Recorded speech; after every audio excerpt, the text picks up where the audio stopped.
क्या सबसे बड़ा राजनीतिक मुद्दा बनने वाला है एनआरसी? क्या संसद में आने वाला है एनआरसी का बिल? क्या एनआरसी लाने के लिए 2/3 बहुमत जुटा रही मोदी सरकार?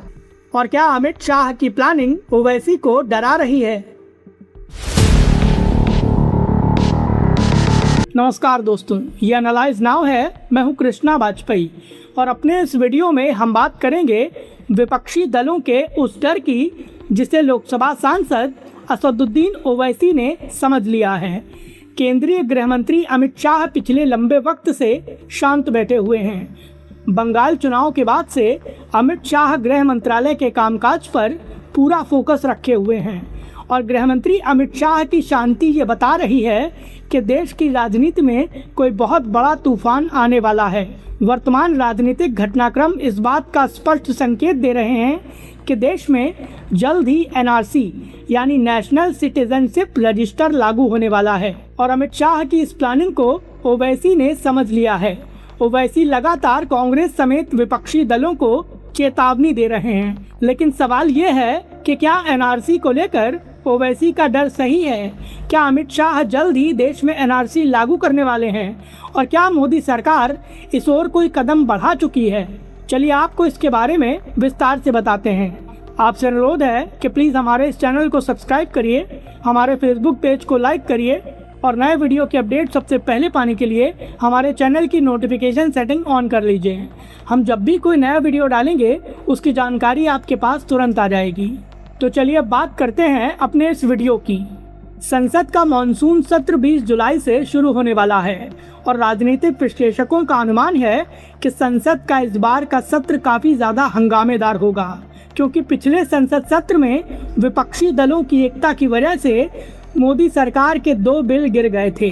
पिछले 12 साल में पहली बार संसद के अंदर विपक्षी दलों ने मोदी सरकार को बड़ा झटका दिया था। उसके बाद बंगाल के विधानसभा चुनाव हुए और नतीजों में बीजेपी को बहुत बड़ी जीत मिली। विपक्षी दलों की एकता बीजेपी को ज़रा भी कमज़ोर नहीं कर पाई और बंगाल चुनाव के बाद विपक्षी दलों में लगातार फूट हो रही है। ममता बनर्जी की पार्टी तृणमूल कांग्रेस से लेकर उद्धव ठाकरे की पार्टी शिवसेना यूबीटी तक में तोड़फोड़ मची हुई है और दोनों ही पार्टियों के लोकसभा सांसद एनडीए में शामिल हो गए हैं। इसके चलते लोकसभा में एनडीए काफ़ी ज़्यादा मजबूत हो गई है। जिस 2/3 बहुमत की कमी की वजह से पिछले सत्र में मोदी सरकार के 2 बिल गिर गए थे, अब संसद के मॉनसून सत्र के पहले एनडीए उस 2/3 बहुमत के आंकड़े के काफ़ी ज़्यादा करीब पहुंच गया है और ये विपक्षी दलों को डराने लगा है, क्योंकि विपक्षी दलों को इस बात का डर है कि अगर एनडीए 2/3 बहुमत तक पहुंच गया तो संसद में कई बड़े बिल लाए जा सकते हैं। एनडीए जिस तरह से 2/3 बहुमत के काफ़ी करीब पहुंच गया है, वो हैदराबाद से लोकसभा सांसद असदुद्दीन ओवैसी को काफ़ी डरा रहा है। लेकिन गृह मंत्री अमित शाह जिस तरह से राजनीतिक प्लानिंग कर रहे हैं, वो इस बात का संकेत देता है कि ओवैसी का डर सही साबित हो सकता है।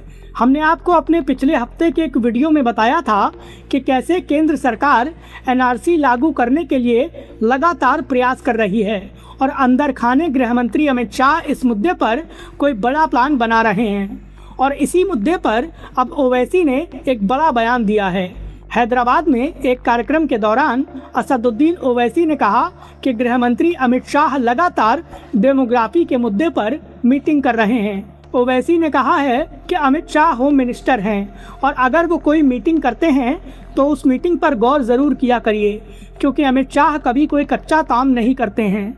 लोकसभा सांसद असदुद्दीन ओवैसी ने कहा कि अमित शाह कभी भी कोई काम हवाई फायरिंग के साथ नहीं करते हैं और वो जो काम ठान लेते हैं उसे पूरा करके ही दम लेते हैं। बता दें कि तेलंगाना में चुनाव आयोग इस समय वोटर लिस्ट के रिवीजन यानी एसआईआर का काम कर रहा है और लोकसभा सांसद ओवैसी ने एसआईआर के मुद्दे पर विपक्षी दलों को काफ़ी बड़ी चेतावनी दी है। ओवैसी ने कहा है कि एसआईआर के जरिए एनआरसी लागू करने में गृह मंत्री अमित शाह को काफ़ी ज़्यादा आसानी होगी। असदुद्दीन ओवैसी ने कांग्रेस समेत सभी विपक्षी पार्टियों को चेतावनी दी है कि जल्द ही एनआरसी आने वाला है और इसीलिए कांग्रेस पार्टी को एनआरसी के लिहाज से एसआईआर के मुद्दे पर तैयारी कर लेनी चाहिए और अपने वोटर लिस्ट के नामों को दुरुस्त कर लेना चाहिए, क्योंकि एसआईआर के तहत अगर वोटर लिस्ट से लोगों का नाम हट गया तो एनआरसी में उन लोगों का नाम जुड़ नहीं पाएगा। लोकसभा सांसद ओवैसी ने गृह मंत्री अमित शाह को लेकर जो कुछ कहा है वो असल में उनका डर दिखाता है, क्योंकि विपक्षी दलों ने अमित शाह को जिस मुद्दे पर चैलेंज किया है, अमित शाह ने उस मुद्दे को हल जरूर किया है। साल 2019 में जब विपक्षी दलों ने कहा था कि गृह मंत्री अमित शाह किसी भी कीमत पर अनुच्छेद 370 को हटा नहीं पाएंगे, उसका नतीजा ये हुआ था कि अनुच्छेद 370 हट चुका है। जम्मू कश्मीर में अनुच्छेद 370 का कोई अस्तित्व नहीं है। विपक्षी दलों ने बीजेपी पर आरोप लगाए थे कि बीजेपी नारा लगाती है, रामलला हम आएंगे, मंदिर वही बनाएंगे, लेकिन तारीख नहीं बताएंगे।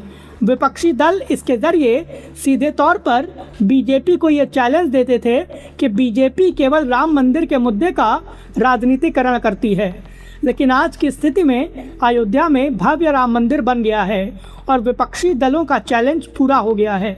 इतना ही नहीं, गृह मंत्री अमित शाह ने ये डेडलाइन रखी थी कि मार्च 2026 तक वो देश को नक्सलवाद से पूरी तरह से मुक्त कर देंगे।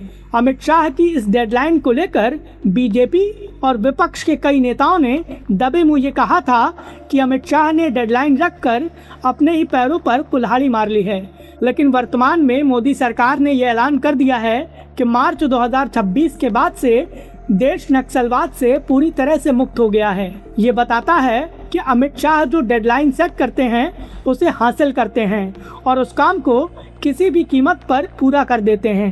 और गृह मंत्री अमित शाह जिस तरीके से काम करते हैं उसके चलते ही ओवैसी का डर काफ़ी लाजमी माना जा रहा है।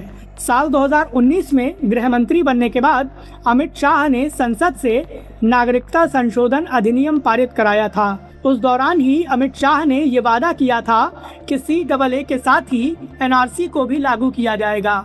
हालांकि उस दौरान CAA और NRC के मुद्दे पर काफ़ी ज़्यादा विरोध हो गया था। इतना ही नहीं, कोरोना काल के चलते NRC का मुद्दा ठंडे बस्ते में चला गया था। लेकिन अब जब साल 2024 में नागरिकता संशोधन कानून लागू हो गया है, SIR के जरिए गैर नागरिकों की पहचान हो रही है, सरकार की तरफ से ये कहा गया है कि पासपोर्ट, आधार कार्ड और वोटर कार्ड किसी भी कीमत पर भारत की नागरिकता के प्रमाण नहीं हैं, तो ये इस बात का साफ संकेत दे रहे हैं कि देश में जल्द ही NRC को लागू किया जा सकता है। संभावना ये है कि साल 2027 में जब जनगणना पूरी हो जाएगी तो उसके बाद ही गृह मंत्रालय की तरफ से NRC की तैयारी शुरू कर दी जाएगी। इसके तहत सरकार देश के नागरिकों के लिए एक नागरिकता वाला कार्ड भी जारी कर सकती है। जैसे अमेरिका में अमेरिकी नागरिकों की पहचान के लिए ग्रीन कार्ड होता है, कुछ वैसा ही कार्ड भारत में भी आ सकता है और भारत सरकार इसे नागरिकता के प्रमाण के तौर पर मान्यता दे सकती है। जिस तरह से 2/3 बहुमत की ज़रूरत वाले बिलों को पारित कराने के लिए मोदी सरकार लगातार अपने कुनबे को बढ़ा रही है, वो इस बात का स्पष्ट संकेत दे रहा है कि महिला आरक्षण, एक देश एक चुनाव और NRC जैसे मुद्दे जल्द ही संसद में लाए जा सकते हैं। अब देखना ये होगा कि NRC को लेकर ओवैसी के मन में जो डर चल रहा है क्या वो सही साबित होता है या मोदी सरकार एक बार फिर से NRC के मुद्दे को ठंडे बस्ते में डाल देती है।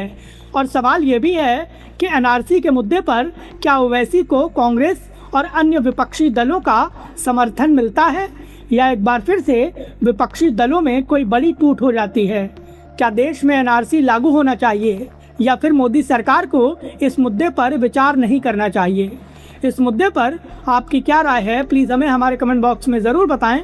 वीडियो पसंद आया हो तो प्लीज़ इसे लाइक करें और हमें सपोर्ट करने के लिए हमारे इस वीडियो को ज़्यादा से ज़्यादा शेयर करें।